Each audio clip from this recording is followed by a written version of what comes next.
আসসালামু আলাইকুম সুপ্রিয় দর্শক, আমি আব্দুল্লাহ আল মামুন স্বাগতম জানাচ্ছি আজকের সেশনে।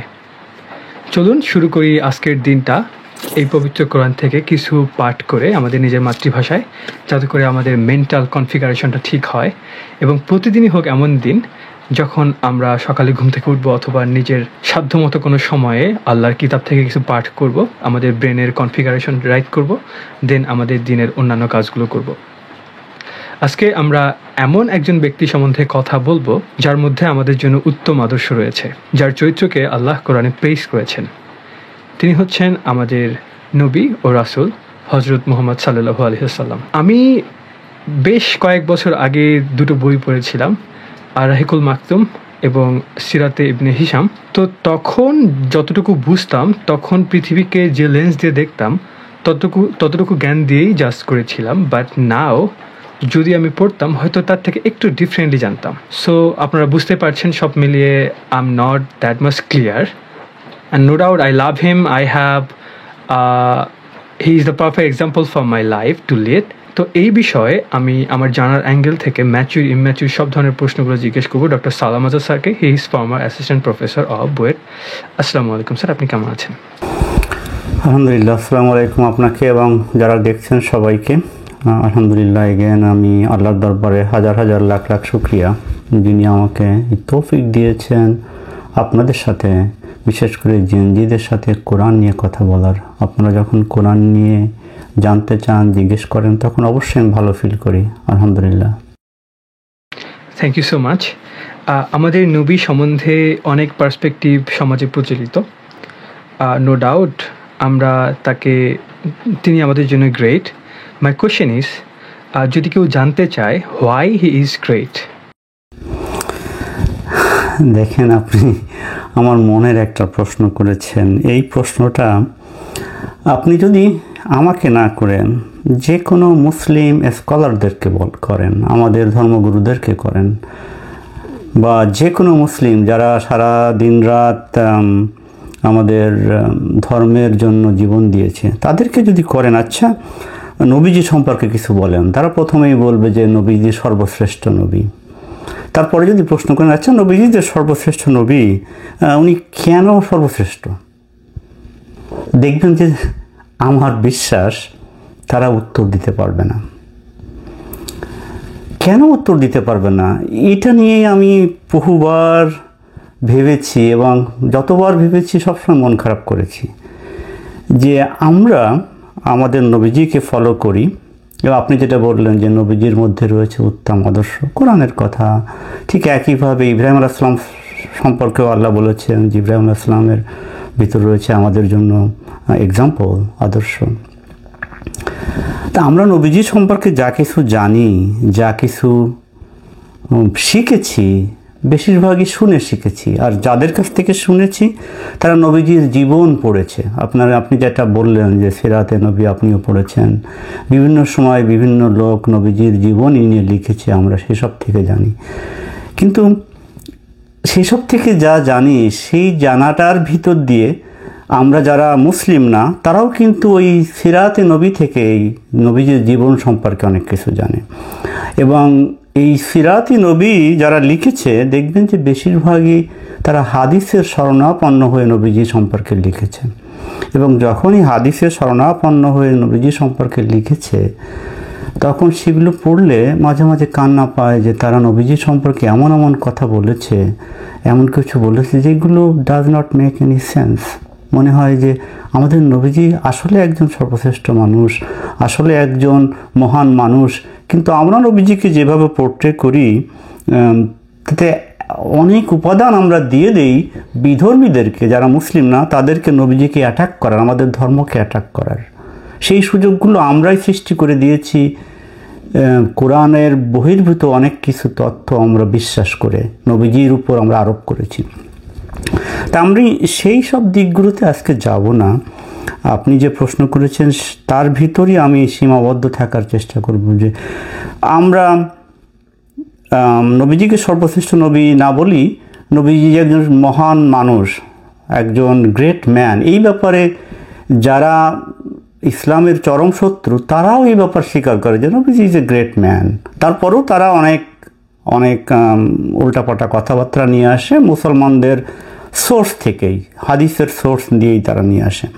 তো ওগুলোতে যেটা বললাম, ওদিকে না যে যদি আমরা বলি নবীজি ইজ এ গ্রেট ম্যান, কেন নবীজি গ্রেট, এই প্রশ্ন যদি আপনি করি, আপনিও একজন মুসলমান, আপনিও নবীজির জীবনী পড়েছেন, তা আপনি কি উত্তর দিবেন? Why the prophet is a great man? Number one, আল্লাহ তাকে সিলেক্ট করেছেন এবং many people as a prophet, এবং তার ক্যারেক্টারিস্টিক্সগুলো চিন্তা করেই সিলেক্ট করেছেন। এবং আল্লাহ কোরআনে বলেছেন তিনি আমাদের জন্য উত্তম আদর্শ, এবং তার ক্যারেক্টারকে আল্লাহ প্রশংসা করেছেন। So this is why I will say from Allah's perspective, no doubt from my perspective he is superman. But কি করেছেন উনি? What did he do? মানে উনি কি করেছেন যার জন্য? আমি যদি ইনফ্লুয়েন্স দিয়ে দেখি, তো সারা পৃথিবীতে কত মানুষ, তার মধ্যে 2/3 অফ দ্য মানুষ তাকে শুধু নাম জানে না, যেটা কিনা আমরা হচ্ছে সোশ্যাল মিডিয়ার মাধ্যমে অনেক মিলিয়ন ফলোয়ার মানুষকে দেখি, বাট তাদের ইনফ্লুয়েন্স আমাদের জীবনে অত ডিপ রুটেড না। অথচ যদি আমি পৃথিবীর স্ট্যাটিস্টিক্স দিয়ে দেখি, পৃথিবীর 1/3 মানুষ তার জীবন থেকে আদর্শ গ্রহণ করে এবং নিজের জীবনে বহন করছে, এবং তিনি এতটাই ইনফ্লুয়েন্সিয়াল যে তার জন্য মানুষ জীবন দিতে রাজি, সামথিং লাইক দ্যাট। সো এই ক্ষেত্রে আমি বলবো no doubt he is one of the best, not just one of the best, he is the best man আমাদের ইতিহাসে ছিল যার এতটা ইনফ্লুয়েন্স। আমি আপনার কথা তো অস্বীকার করছে না, আমি হি ইজ দ্য বেস্ট না বলে আমরা সবসময় বলি হি is one of the best. Absolutely he is one of the best. He is Rahman, উনি আমাদের জন্য রহমা, আল্লাহ আমাদের জন্য ওনাকে পাঠিয়েছেন সমস্ত বিশ্ব মানবতার জন্য রহমা হিসেবে। সুতরাং হি is one of the best, এই ব্যাপারে তো কোনো সন্দেহ নাই, এই ব্যাপারে তো আমরা সন্দেহ করছি না। কিন্তু ইয়েস, 2 বিলিয়ন লোক ইসলাম ফলো করে, ইসলামকে বিশ্বাস করে। উনি নিজে, নবীজি তো নিজে ইসলাম নিয়ে আসার নাই, নবীজি তো নতুন কোনো ধর্ম নিয়ে আসার নাই, এই জিনিসগুলো আমাদের বুঝতে হবে। কিন্তু প্রশ্নটা হলো যে কেন উনি মহান, কেন উনি গ্রেট? এই প্রশ্নের উত্তর আমরা দিতে পারি না। তার কারণ হলো আমরা উপলব্ধি করি না। দেখেন, আপনি বিভিন্ন সময় বলেন যে আল্লাহ কোরআনে বিভিন্ন জায়গায় বলেছে রিফ্লেক্ট করার জন্য। মানুষ কি রিফ্লেক্ট করবে না? তারা কি চিন্তাভাবনা করবে না? আল্লাহ এত কিছু সৃষ্টি করেছেন, এগুলো চিন্তাভাবনার বিষয়। তা আমরা যেহেতু চিন্তাভাবনা করি না, আমরা শুধু জাস্ট ফলো করি যে ওকে, আমরা কি ফলো করি নবীজি সম্পর্কে? আমরা ফলো করি, এগেন আমি নেগেটিভলি বলার চেষ্টা করছি না, আমি জাস্ট আমাদের পার্সপেক্টিভগুলো বলার চেষ্টা করছি। নবীজি যে মহান ব্যক্তি, গ্রেট ম্যান, এই ব্যাপারে কোনো কনফিউশন বা কোশ্চেন করছে না। Of course we follow, we believe he is the great man, he is one of the greatest. এখন আমরা কি ফলো করি নবীজিকে? দেখেন, আমরা নবীজিকে ফলো করি মেনলি আমাদের ধরা বাঁধা কয়েকটা জিনিসের ভিতর আমরা ঠিক রেখেছি। সেটা হলো, একটা হলো আমরা টুপি পরি, একটা হলো আমরা দাড়ি রাখি, আর একটা হলো আমরা টাকনির উপরে কাপড় পরি। এখন এই টুপি পরা, দাড়ি রাখা এবং টাকনির উপরে কাপড় পরার জন্যই তো নবীজি মহান না, এই জন্যই তো নবীজি গ্রেট না। দেখেন, ইসলামের ফান্ডামেন্টাল যে জিনিসগুলো, আমি যেটা বলি, আমরা যখন আমেরিকার দিকে তাকাই, আমেরিকার কনস্টিটিউশনের দিকে তাকাই, আমরা 3টা জিনিসের কথা বলি। একটা হলো ফ্রিডম, ইকুয়ালিটি অ্যান্ড জাস্টিস। আমাদের নবীজি এই 3টা জিনিসের ব্যাপারেই ফাইট করেছেন, ফ্রিডম, ইকুয়ালিটি অ্যান্ড জাস্টিস। দেখেন, আপনি যেটা বললেন যে আল্লাহ রাব্বুল আলামিন তাকে সিলেক্ট করেছেন, তার উপর কোরআন নাজিল করে, কোরআন নাজিল করেছেন, একটা বড় দায়িত্ব দিয়েছেন। এই দায়িত্ব, এবং আল্লাহ কোরআনের বিভিন্ন আয়াতে বলেছেন the sole duty of the messenger, নবীর একমাত্র কাজ হলো টু ডেলিভার দ্য মেসেজ। তাকে যে মেসেজ দিয়ে আল্লাহ পাঠিয়েছেন, সেই মেসেজটা ডেলিভার করা, it one of the important task of the নবীজি, রাইট? কিন্তু উনি সারা জীবন যা করেছেন, সেই কোরআনের বাণীটাকেই প্রচার করেছেন, সেই কোরআনের বাণীটাকেই ইস্টাবলিশ করার জন্য উনি যে কাজগুলো করেছেন, সেখান থেকে আমরা যেটা দেখতে পাই সেটা হলো ফ্রিডম, ইকুয়ালিটি অ্যান্ড জাস্টিস। দেখুন, আমি যদি এক এক করে নবীজির জীবনের দিকে যাই, আমি যাওয়ার আগে 2-1টা কথা বলি যে আমরা বেশিরভাগ মানুষ মনে করি যে নবীজি একজন হতদরিদ্র মানুষ ছিলেন, ওনার খাওয়া ছিল না, পড়া ছিল না। এগুলো আমরা যদি কোরআনটাকে ঠিক মতো পড়ি, নবীজির জীবনীটাকে কোরআন থেকেও বোঝার চেষ্টা করি, ইতিহাস তখন আমরা মিলিয়ে দেখতে পারি। দেখেন, নবীজি একটা ইম্পর্ট্যান্ট পরিবারে ওনার জন্ম হয়েছে।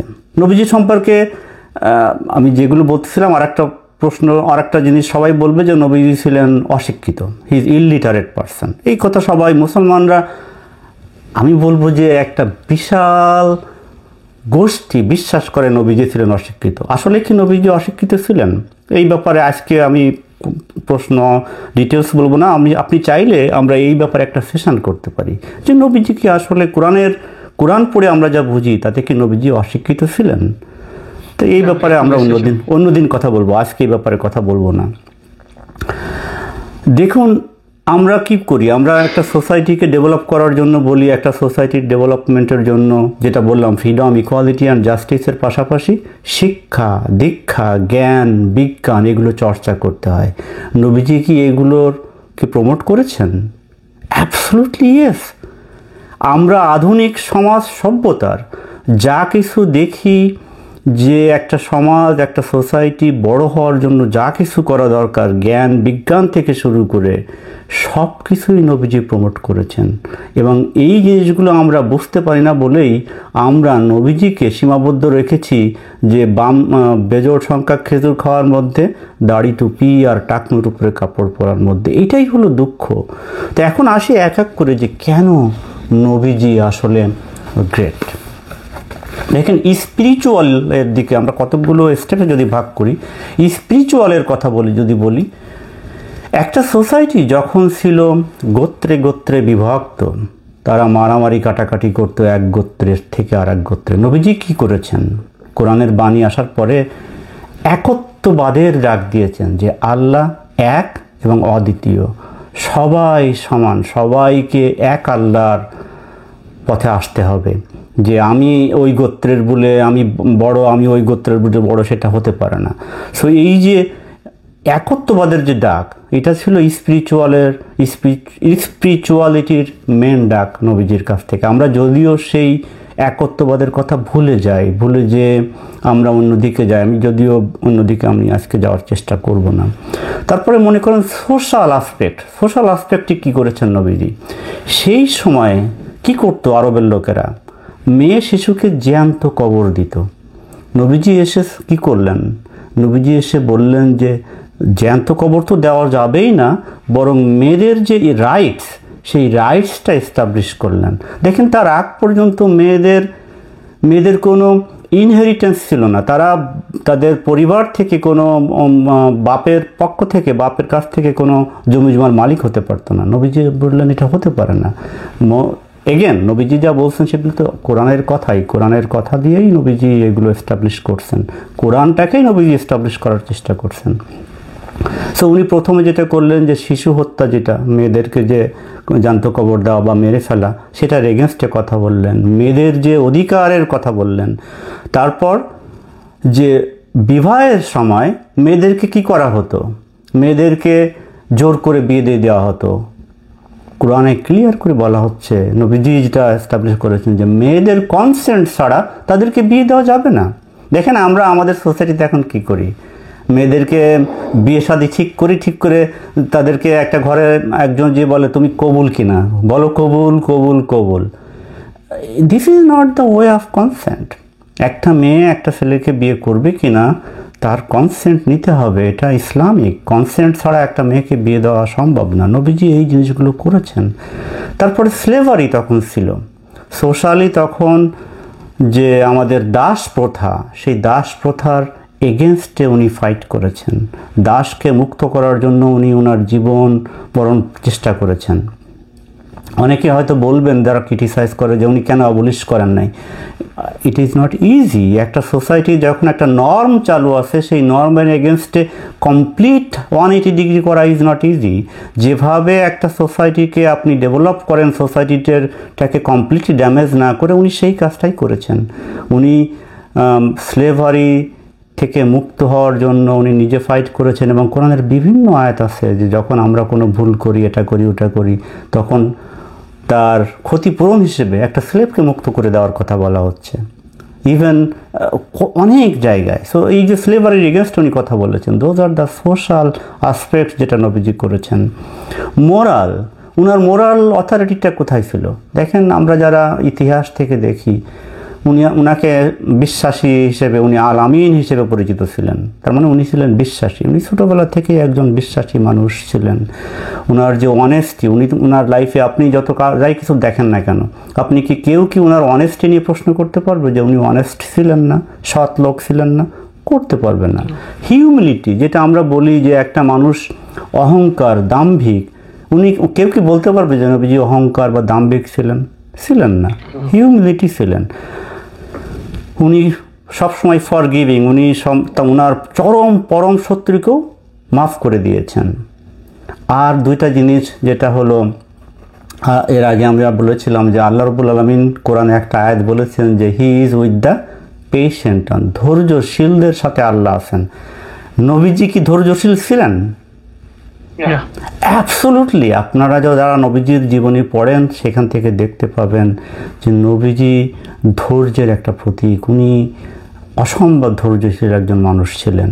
তারপরে আর একটা জিনিস যেটা বলবো সেটা হলো জাস্টিস। আল্লাহ, দেখেন আল্লাহ নিজেকে বলেছেন কি, হি ইজ জাস্ট। আল্লাহ একজন ন্যায় বিচারক, সুবিচার।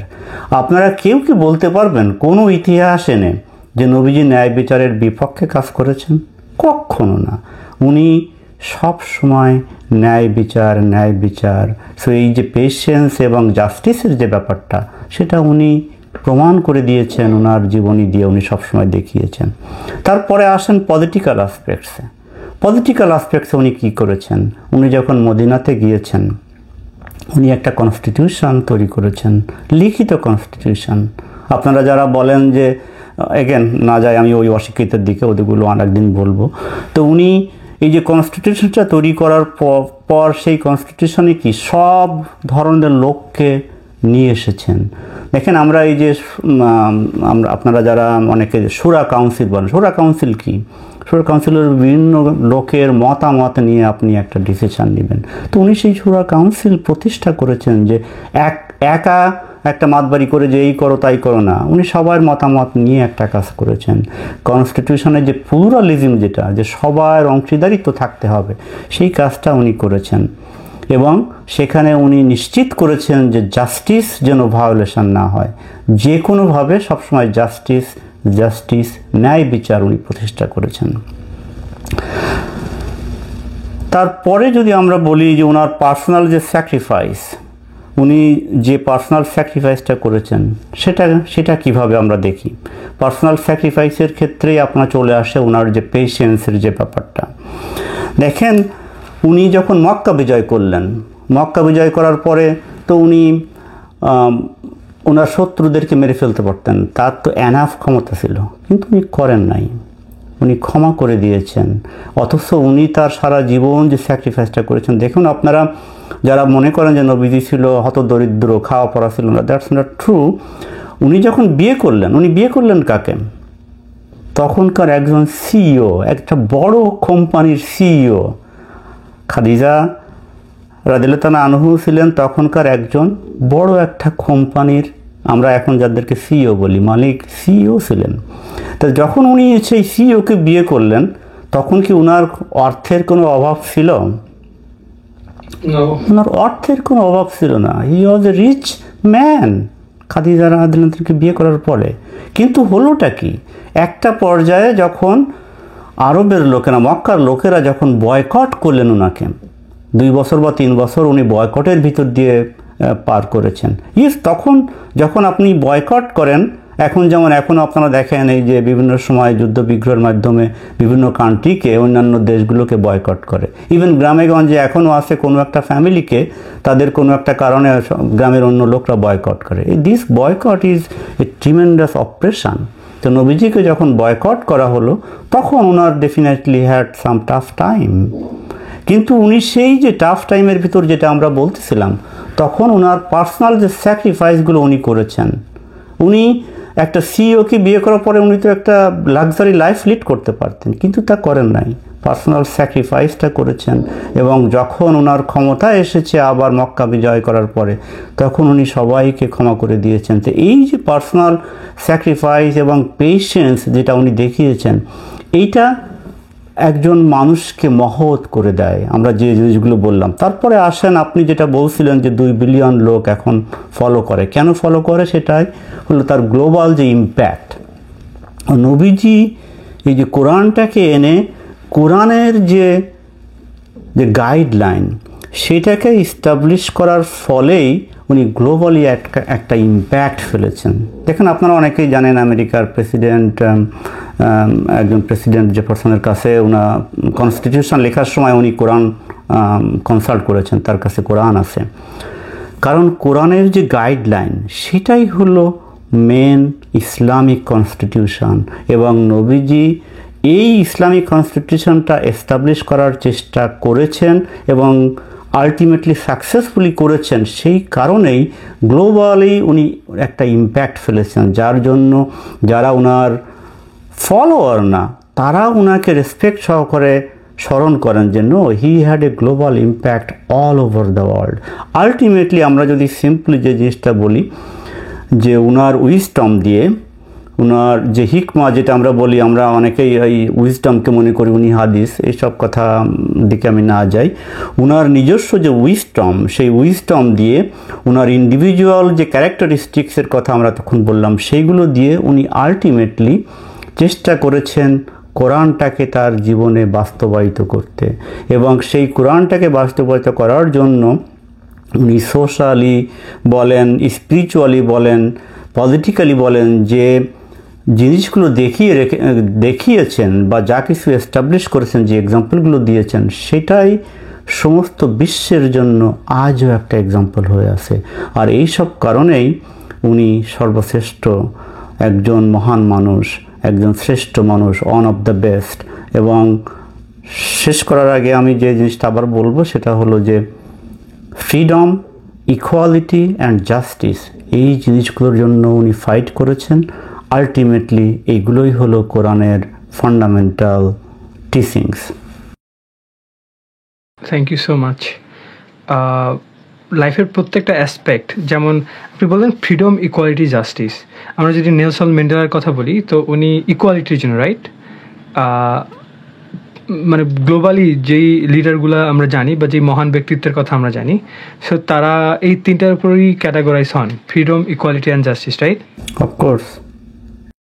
ওকে, if we consider all of them, তাহলে সাদা কালো, মানুষের বর্ণের উপর যে ভেদাভেদ, তারপর হচ্ছে ইয়েস এক আল্লাহ, তো আল্লাহর কাছে সবাই সমান, এই দিকগুলো হচ্ছে ইকুয়ালিটি।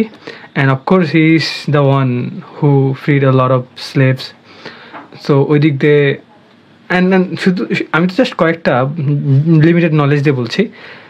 আমরা ছোটোবেলা থেকে তো এই ভ্যালুসগুলো দিয়েই শুনে শুনে আসতেছি যে আমাদের নবী এটা করছেন, ওটা করছেন, ওটা করছেন।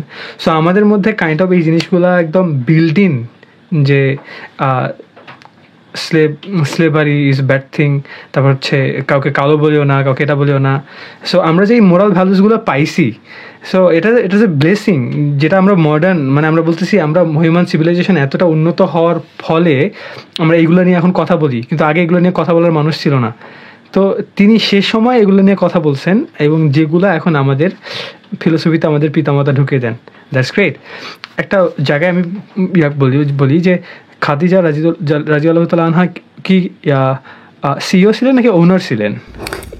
এগেন উনি নিজেই ওনার ওই কোম্পানি পরিচালনা করতেন। সো সেই ক্ষেত্রে she was the CEO, owner and that's great, right, যে উনি নিজে শুধু ওনার না, উনি নিজে সিইও, কারণ উনি নিজেই পরিচালনা করতেন কোম্পানিটা, তার ব্যবসা। অনেক অমুসলিম আমাদের নবীকে কিভাবে দেখে, কারণ তারা অনেক ক্ষেত্রে হয়তো একটা ডিফারেন্ট ভার্সন সম্বন্ধে ক্রিটিসাইজ করে অর সামথিং। সো আপনি একটু বলবেন এ বিষয়ে? দেখেন, আমরা যেহেতু বাইরে থাকি, আমরা বিভিন্ন পত্রপত্রিকা বা আপনারাও এখন যেহেতু সোশ্যাল মিডিয়ার যুগ, আপনারা দেখবেন যে নবীজির এগেনস্টে অনেক কথা আছে। নবীজিকে বেশিরভাগ মানুষ পেডোফাইল বলে, যারা এগেনস্ট ইসলাম। পেডোফাইল মানে হলো যে সেক্সুয়ালি কেউ যদি অল্প বয়স্ক বাচ্চাদের প্রতি আকৃষ্ট থাকে তাদেরকে পেডোফাইল বলে। তো এইগুলোর তো তারা এই বলার সুযোগটা পেয়েছে কেন? আমরাই তাদেরকে এই সুযোগগুলো করে দিয়েছি। কিভাবে করে দিয়েছি? অনেক হাদিস আছে, যে হাদিসগুলো পড়লে আমি এই বিষয়গুলো আজকে যাব না। তারপরে বিভিন্নভাবে আপনারা যারা হাদিস শুধু শোনেন, নিজেরা পড়েন না, এত বহু হাদিস আছে যেটাকে নবীজির চরিত্র হনন করা হয়েছে, এবং সেগুলো আপনারা অনেকে বলবো না এগুলো সহি হাদিস না, এগুলো বহু সহি হাদিস আছে যেগুলো নবীজির চরিত্র হনন করা হয়েছে। এই জন্য আমরা এর আগে একদিন বলেছিলাম, যে আমি জানি না বলেছিলাম কিনা, না হলে আমরা একটা সেশনও করতে পারি, যে হাদিস আসলে নবীজিকে যতভাবে হেয় করেছে, হিউমিলিয়েট করেছে, মুসলমানদেরকে কোরআন থেকে দূরে রেখেছে, এগুলো মানে ক্ষমার অযোগ্য। এগুলো নিয়ে আমরা হয়তো পরে একদিন কথা বলতে পারি, বাট আজকে আমরা বেশি এই জিনিসগুলো নিয়ে কথা বলবো না। নবীজি কোরআনের যা কিছু নাজিল করেছে, কোরআন সেই জিনিসগুলো নিজের জীবনে প্রতিফলিত করার চেষ্টা করেছে, এস্টাবলিশ করার চেষ্টা করেছে, কিন্তু আমরা হয়েছে কি, আমরা ঠিক বুঝি নাই। মনে করেন আমি একটা সিম্পল একটা আয়াতের কথা বলি। মনে করেন কোরআনে একটা আয়াত আছে যেখানে আল্লাহর কাছে দোয়া করতে বলা হয়েছে, রব্বি জিদনি ইলমা। আপনি জানেন না আপনারা পড়েন কিনা, রব্বি জিদনি ইলমা পড়ে?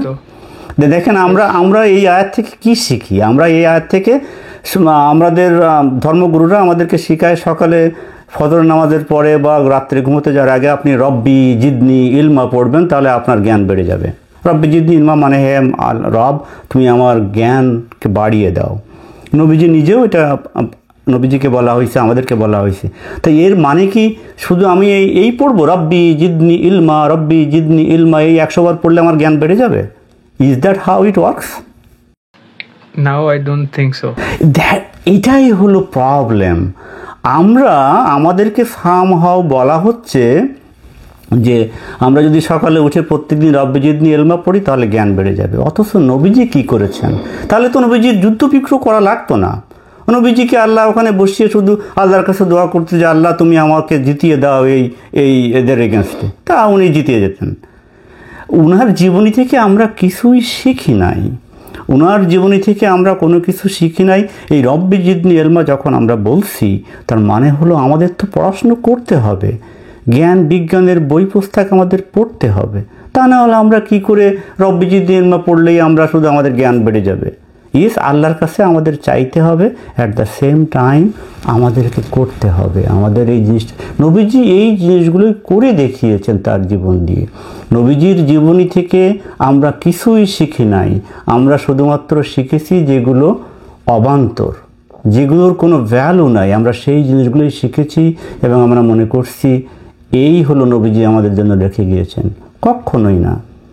নবীজি আমাদের জন্য তার জীবন দিয়ে দেখিয়ে গিয়েছেন কিভাবে ফাইট করতে হয় ফর ন্যায়ের জন্য, কিভাবে সুবিচারের জন্য ফাইট করতে হয়, এই জিনিসগুলো দেখিয়ে গিয়েছেন, কিভাবে ধৈর্য ধরে থাকতে হয়। দেখুন আপনি একটু আগে বলতেছিলেন, আমি এই প্রসঙ্গটা বলি নাই, এই যে আমরা এখন দেখবেন যে ডিসক্রিমিনেশনের এগেনস্টে আমরা কথা বলি। নবীজি কি ওনার জীবদ্দশায় ডিসক্রিমিনেট করেছেন, না ডিসক্রিমিনেশনের এগেনস্টে কথা বলেছেন? শুধু কথা বলেন নাই। উনি দেখেন কোরআনের একটা আয়াত আছে যে কোনো আরবের কোনো উচ্চ মর্যাদা নাই নন আরবের উপর, মানে অল আর ইকুয়াল। একজন হোয়াইট মানুষের কোনো উচ্চ মর্যাদা নাই কালো মানুষের উপর। এই যে জিনিসগুলো উনি শুধু মুখে বলেন না, উনি করে দেখিয়েছেন ওনার জীবদ্দশায়। তো এইগুলোই তো ডিসক্রিমিনেশনের এগেনস্ট ফাইট করা। দেখুন আমরা এখন মেয়েদেরকে বোরকার মধ্যে আবৃত করে রাখি, মেয়েদেরকে মসজিদে যেতে দেই না, মেয়েদেরকে স্কুল কলেজে যেতে দেয় না। নবীজি কি তাই করেছেন? আপনারা কি কোনো ইতিহাস থেকে দেখাতে পারবেন যে নবীজির সময় মেয়েরা মসজিদে নামাজ পড়ে নাই, নবীজির সময় মেয়েরা মুখ ঢেকে চলেছে? এগুলো দেখাতে পারবেন না। নবীজির সময় উনি মেয়েদেরকে পড়াশোনার ব্যাপারে উৎসাহিত করেন নাই। যেখানে কোরআন নাজিলই হয়েছে ইকরা দিয়ে, যেখানে কোরআনে প্রথমে যে কয়েকটা আয়াত নাজিল হয়েছে, সেখানে আল্লাহ রাব্বুল আমিন বলতেছেন যে উনি শিক্ষা দেন কলম দিয়ে। তো নবীজি কি সেই শিক্ষা দেন কলম দিয়ে, ওখানে কি আল্লাহ বলেছেন শুধুমাত্র মানুষ পুরুষদেরকে, মেয়েদেরকে না? আর নবীজি কি শুধুমাত্র বলেছে যে শুধু পুরুষ তোমরা কলম দিয়ে শিক্ষা গ্রহণ করবা, মেয়েরা স্কুল কলেজে যাবে না? এনিওয়ে, আমি এক দিক থেকে অন্য দিকে চলে যেতে চাই না। আলটিমেটলি যে জিনিসটা বলতে চাচ্ছিলাম, নবীজি নিজে কোরআনটাকে তার বাস্তব জীবনে প্রতিষ্ঠা করার চেষ্টা করেছেন। কোরআনের বাইরে উনি আর নিজস্ব কোনো মতামত, ধ্যান, ধারণা উনি প্রতিষ্ঠা করার চেষ্টা করেন নাই। সো আমরা যারা এই বেজোড় সংখ্যক খেজুর খাওয়া বা ডাইন পা আগে দেওয়া না বাম পা আগে দেওয়া, এগুলোর কথা ভুলে যাই। এগুলো ভুলে যে আসলে কোরআন পড়ি, কোরআনকে বুঝি, নবীজি তার জীবদ্দশায় কিভাবে ফ্রিডম, ইকুয়ালিটি, জাস্টিস এবং এই ডিসক্রিমিনেশন, অল সোশ্যালি আমরা যা কিছু এখন মনে করি, মেয়েদের অধিকারের কথা বলেন, সম অধিকারের কথা বলেন, সব কিছুই উনি প্রতিষ্ঠা করে দিয়ে গিয়েছেন। এবং সেই কারণেই আজও ওনার চরম এবং পরম শত্রুরাও ওনাকে একজন গ্রেট ম্যান হিসেবে ট্রিট করে। আমরা মুসলমানরা কী করি? আমরা মনে করি যে উনি সর্বশ্রেষ্ঠ নবী, যদিও কোরআনে বারবার করে আল্লাহ বলেছেন যে উনি নবীগণের মধ্যে কোনো পার্থক্য করেন না। সে সর্বশ্রেষ্ঠ নবী না সর্বনিকৃষ্ট নবী না ইকুয়াল নবী, এগুলো করার তো আমাদের দরকার নেই। আল্লাহ রাব্বুল আমিন বলছেন যে কোরআন উনি নবীগণের মধ্যে পার্থক্য করেন না, ওনাকে সর্বশ্রেষ্ঠ নবী বলার কোনো দরকার নেই। বরং আমরা বলি he is absolutely A great man.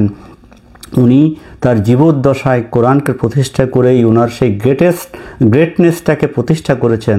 তাই ওনার চরম এবং পরম শত্রুরাও ওনাকে, উনি যে গ্রেট ম্যান এই ব্যাপারে তারা অস্বীকার করে না। তারা যে সমস্ত অভিযোগ তার বিরুদ্ধে আনে সেগুলোর জন্য মুসলমানরাই দায়ী, আমরাই দায়ী। কারণ আমরা হাদিসের নামে নবীজির চরিত্র হনন করেছি।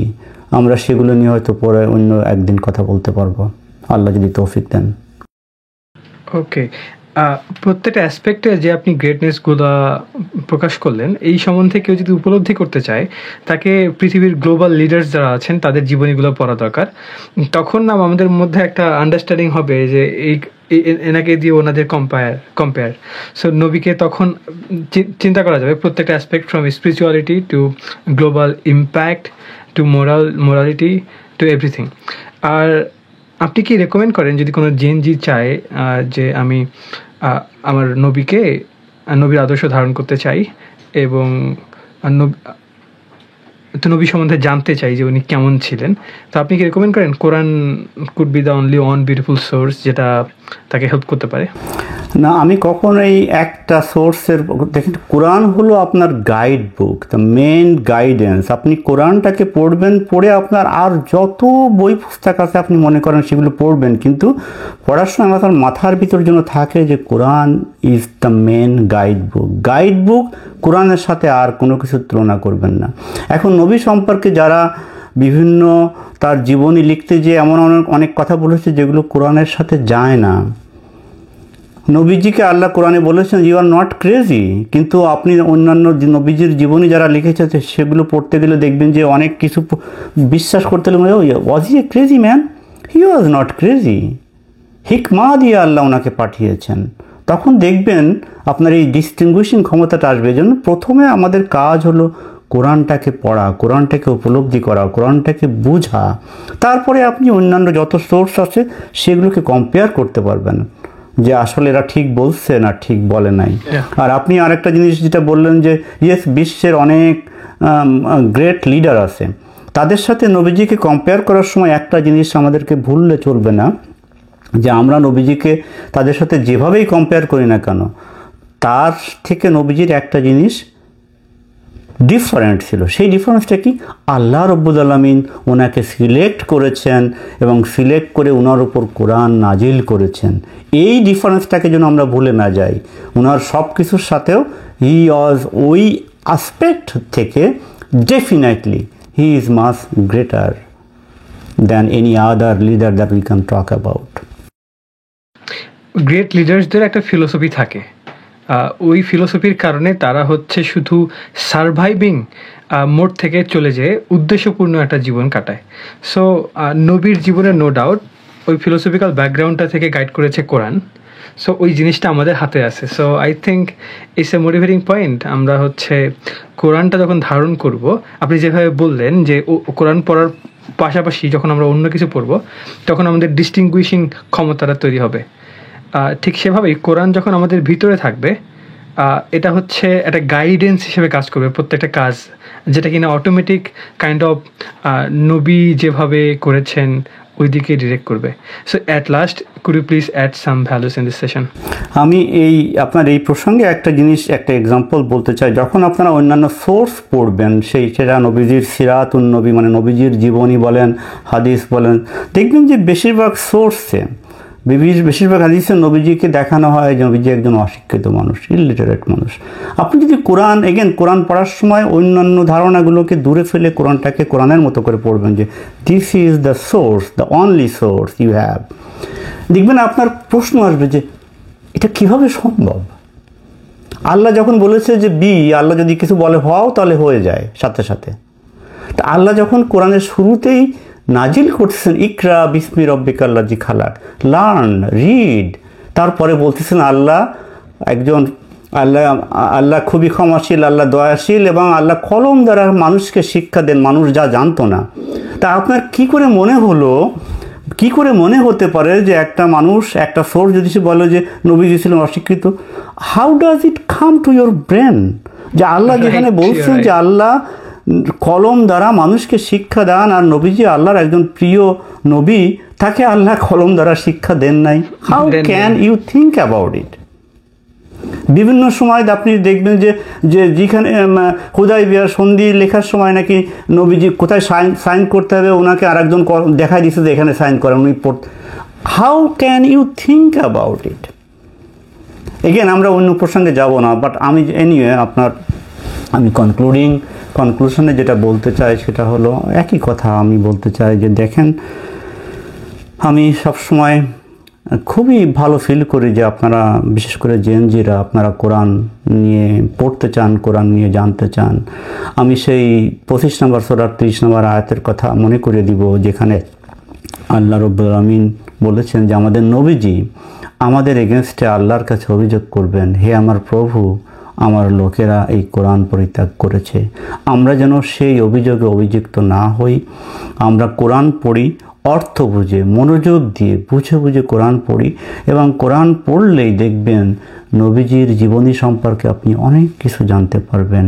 নবীজি যে এতিম ছিলেন সেটাও আপনি কোরআন থেকেই জানতে পারবেন। এনিওয়ে, আমি শেষ করার আগে আপনাদেরকে বলবো যে আমরা যদি ভুল কিছু বলে থাকি, আমাদেরকে ক্ষমা সুন্দর দৃষ্টিতে দেখবেন। আমরা চেষ্টা করছি আমরা যেটুকু বুঝি কোরআন পড়ে সেটুকু আপনাদের সামনে নিয়ে আসার, এর বাইরে আমাদের আর কোনো উদ্দেশ্য নাই। আর আমরা কখনোই নিজেদের ভিতর ভেদাভেদ সৃষ্টি করার পক্ষে নই। তাই আমরা সবসময় আপনাদেরকে আহ্বান করব যে আসুন, যদি কোনো ভুল বোঝাবুঝি হয় সেগুলো প্রশ্ন করুন, আমরা বোঝার চেষ্টা করি, আর অর্থ বুঝে কোরআন পড়ুন, কোরআনের আলোয় জীবন গড়ুন। যে যেখানে আছেন সবাই ভালো থাকুন, সুস্থ থাকুন, এই কামনা করি। আসসালামু আলাইকুম। Thank you so much. আমরা নিজেকে ক্লেম করি বিশ্বাসী। বিশ্বাস হচ্ছে আমরা মানুষ যদি নিজেকে একটা যন্ত্র হিসেবে চিন্তা করি, এই যন্ত্রটা হচ্ছে একটা খুব ইন্টেলিজেন্ট যন্ত্র, বাট যতক্ষণ আমরা এখানে প্রোগ্রাম দেইনি ততক্ষণ এটা হচ্ছে একটা মৃত মানুষের মতো, বাট জীবন আছে। একটা কম্পিউটারে কোনো সফটওয়্যার নেই, তো কম্পিউটারকে আমরা ইউজ করতে পারবো না। আমি একটা ছোট্টভাবে রিয়ালাইজ করছিলাম যে বিশ্বাস হচ্ছে সেই দরজা, আর কোরআন হচ্ছে সেই ঐশী সেট অফ ভ্যালুস যেটা কিনা আমাদের সামনে আছে। যখন আমরা বিশ্বাসী, তখন সেই দরজা দিয়ে ওই সেট অফ ভ্যালুসগুলো প্রবেশ খুব ইজিলি করবে, এবং আমাদের এই মেশিনটা খুব ভালো ভালো ইনস্ট্রাকশন পাবে। যখন আমাদের বিশ্বাস আসে, তখন আমরা ঐশী সেট অফ ভ্যালুসগুলো নিজের মধ্যে অ্যাডপ্ট করি। আর যখন আপনি ওই ভ্যালুসগুলো রিয়েল লাইফে অ্যাপ্লাই করা শুরু করবেন, আপনি কিছু মিরাকেল দেখবেন। সাপোজ আমি একটা ছোটো এক্সপেরিমেন্ট করেছিলাম, অটোমেটিক এক্সপেরিমেন্টটা হয়ে গেছিলো। ফুটবল আমরা যখন খেলি তখন আমরা অজান্তেই একটু জোরে মারি, তো আমাদের এখানে জোরে মারলে ফাউল, ছোটো একটা জায়গা। তো আমাদের এখানে আবার জোরে মারলে ফাউল এবং 5 মিনিট বসা। সো যখন আপনি নিজে থেকেই যখন জোরে মারবেন, আপনি বলবেন যে না, আমি জোরে মারছি, আমি 5 মিনিট বসি, অথবা নিজে একটা ফাউল করে স্বীকার করলেন আমি ফাউল করছি। অপোজিট টিম আমি জিততেছি, আমি যদি জাস্ট না বলে দেই, কিন্তু আমি ওটা করলাম না, তো আমি দেখছি যে সবাই তখন তাদের এমন এমন বিষয় নিয়ে আপনার কাছে আসে, তখন তো আপনাকে একটা ট্রাস্টেড সোর্স ভাবা শুরু করে দেয়, অ্যান্ড দেন ওই মোরাল অথরিটিটা আপনার মধ্যে চলে আসে। অ্যান্ড যখন মোরাল অথরিটি চলে আসে, it's a form of leadership. Automatic সততার ফলে লিডারশিপটা আপনার কাছে চুম্বকের মতো চলে আসে। So this are the beauty of values. আর এই ভ্যালুসগুলো মানুষ ধারণ করে কোনো একটা সোর্স থেকে, এবং সবথেকে ভালো সোর্স হচ্ছে রবের দেওয়া সোর্স, কারণ এখানে নো বায়াসনেস এবং আমাদের জীবনের উদ্দেশ্য স্যাটিসফাইড হয়। ধন্যবাদ আপনাদের সকলকে এতক্ষণ ধৈর্য ধরে আমাদের এই সেশনটাকে উপভোগ করার জন্য। ভালো থাকবেন। আসসালামু আলাইকুম।